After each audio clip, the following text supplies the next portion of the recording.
Pemerintah digital bukan tentang website dan aplikasi, tapi mengubah seluruh cara kerja pemerintahan, mengubah seluruh cara kerja. Ini yang harus berubah, cara kerjanya yang berubah. Ya, bukan dengan aplikasi kita berubah, tidak. Sama aja, kalau kita hanya pakai aplikasi, cara kerjanya pakai yang lama, ya sama aja. Kalau kita membangun pemerintah digital, kita tidak hanya mempercepat pelayanan, kita juga akan membangun kepercayaan, kita akan memberikan atau membangun keadilan sosial bagi seluruh rakyat Indonesia, dan yang pasti adalah membangun masa depan. Karena membangun pemerintah digital bukan soal teknologi semata, tapi soal memperjuangkan masa depan yang lebih adil, efisien, dan membanggakan.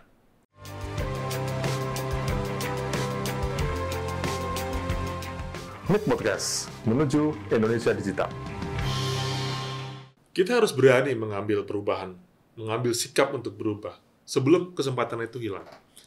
Sebuah cerita yang menarik, ada seorang ASN di suatu daerah yang bekerja di pemerintah daerah. Ya, setiap hari datang ke kantor dengan menyiapkan map-map tebal, mengisi formulir secara manual, dan setiap bulan mengarsipkan dokumen-dokumen dimasukkan ke dalam sebuah lemari kayu. Lalu suatu hari, ada seorang warga yang datang untuk mengurus izin usaha kecilnya. Untuk satu izin, warga tersebut mesti bolak-balik berkali-kali ke tempat itu. Butuh tanda tangan manual, fotokopi dokumen yang diulang-ulang, di sana minta dokumen A, di sini minta A lagi, mesti ngantri lagi berjam-jam. Ya, ibu PNS tadi sebetulnya sih paham ya, karena dia juga belum tua-tua amat ibunya. Dia sudah paham bahwa kasihan nih warga tadi ini tidak efisien dia. Bahkan capek gitu ya, bolak-balik dan segala macam hanya untuk menunda begini. Tapi ibu itu hanya bisa berkata, begini sistem kita, Pak. Ya, begini inilah sistem kita, Pak. Saya pikir banyak dari kita yang memiliki pengalaman, ya Bapak paham sendirilah pemerintahan, ya Bapak pahamlah sistem ini. Sebuah kata yang menjadi sebuah klise saat ini diucapkan oleh ASN kita saat kita berinteraksi dengan mereka. Nggak semua. Saya yakin sudah mulai banyak yang berbenah, mulai memahami konteks customer focus dan sebagainya. Tapi yang tidak begitu juga masih banyak. Karena Indonesia kan tidak cuma satu. Indonesia terdiri dari ribuan pulau, ratusan kabupaten kota, dan banyak lagi. Kita hidup di dunia yang berubah cepat. Hari ini kita bisa memesan makanan dalam tempo 5 menit lewat smartphone. Gampang sekali ya, kita mau makan gudeg, kita mau makan somai, ya tinggal klik asal ada duitnya pastinya. Tapi datang gitu ya.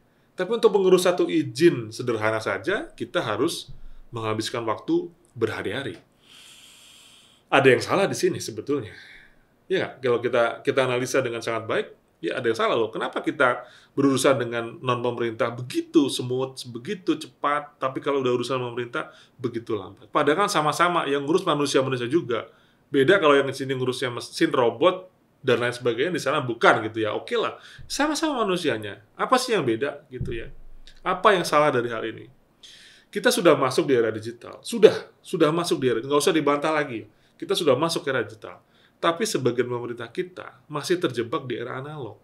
Analogi yang sangat sederhana, ya, ini seperti kita hidup di kota modern, tapi masih mengandalkan kereta kuda untuk bepergian. Efeknya, pelayanan lambat, biaya tinggi, kepuasan publik rendah, dan kepercayaan masyarakat terhadap pemerintah menurun. Ya, bayangin kita hidup di era digital, tapi pelayanannya, analoginya adalah seperti masih pakai kereta kuda, kan bete banget pastinya. Lalu bagaimana solusinya? Ya, solusinya tidak ada cara lain ya, dan saya sangat mengapresiasi begitu cepatnya mengadopsi dari apa yang diinginkan oleh Pak Presiden dengan pertama kali beliau dilantik, yaitu dengan pemerintah digital. Kemenpan baru saja April ini mengeluarkan sebuah surat edaran tentang pemerintahan digital, PEMDI namanya. Bahasanya adalah PEMDI, ada Pemda, ada PEMDI. Oke lah, nama-nama itu oke-oke saja. Apakah SPBI akan tergeser dengan PEMDI? Saya juga tidak tahu gitu ya. Ya, mungkin mau ada legasi yang berbeda dan sebagainya. Ya, kita masih seperti itu adanya. Tapi pemerintah digital bukan sekedar membuat website atau punya aplikasi. Ini yang saya ingin pastikan bahwa memang perubahan itu harus kita lakukan dan kesempatan itu harus kita tangkap. Tapi pemerintah digital bukan tentang website dan aplikasi, tapi mengubah seluruh cara kerja pemerintahan, mengubah seluruh cara kerja. Ini yang harus berubah, cara kerjanya yang berubah. Ya, bukan dengan aplikasi kita berubah, tidak. Sama aja, kalau kita hanya pakai aplikasi, cara kerjanya pakai yang lama, ya sama aja. Yang seperti apa perubahan itu? Yang pertama adalah satu, data real time. Semua keputusan berbasis data, bukan hanya asumsi atau bukan hanya dari pembisik-pembisik. Semua harus berbasis data. Itu nomor satu. Kalau mau nyebut pemerintah digital ya, atau pemerintah digital yang namanya tadi PEMDI saya sebut.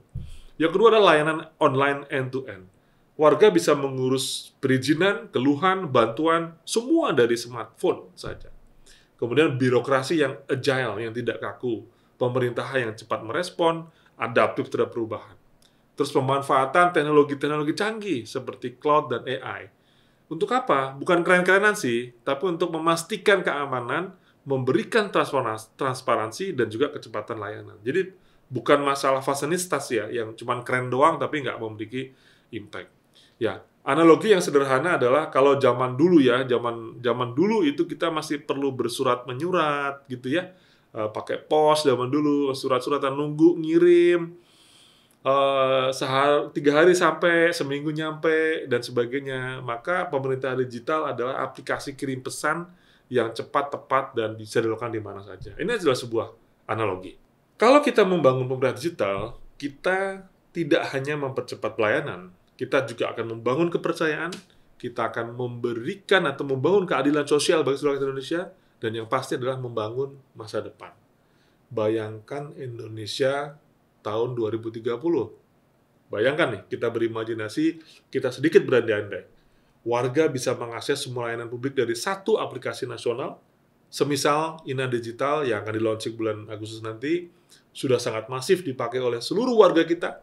Menjadi ukuran juga tuh, warga kita berapa? 280 juta. Sudah bisa dipakai, mengakses layanan publik secara satu aplikasi. Petani bisa mendaftarkan lahannya lewat satelit, misalkan. Anak muda bisa mengurus izin startup dalam 1 hari, bukan 1 bulan. Dan pemerintah bisa menyalurkan bantuan sosial tepat sasaran dalam hitungan menit, bukan berminggu-minggu. Itulah Indonesia yang kita impikan. Itulah Indonesia yang kita bisa bangun. Mulai dari sekarang. Karena membangun pemerintah digital bukan soal teknologi semata, tapi soal memperjuangkan masa depan yang lebih adil, efisien, dan membanggakan.